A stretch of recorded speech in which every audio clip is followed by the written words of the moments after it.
A function test for a 9 5/8 inches positive displacement motor, PDM, is typically done before running it downhole to confirm that the tool operates as expected under surface conditions. Here's what you should know about it. A PDM is a downhole motor powered by drilling fluid. Inside, a rotor turns within a stator.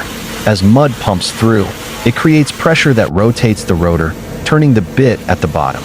We use a PDM to efficiently power the bit, control wellbore trajectory, reduce surface torque, and improve drilling performance, especially in challenging formations and directional wells.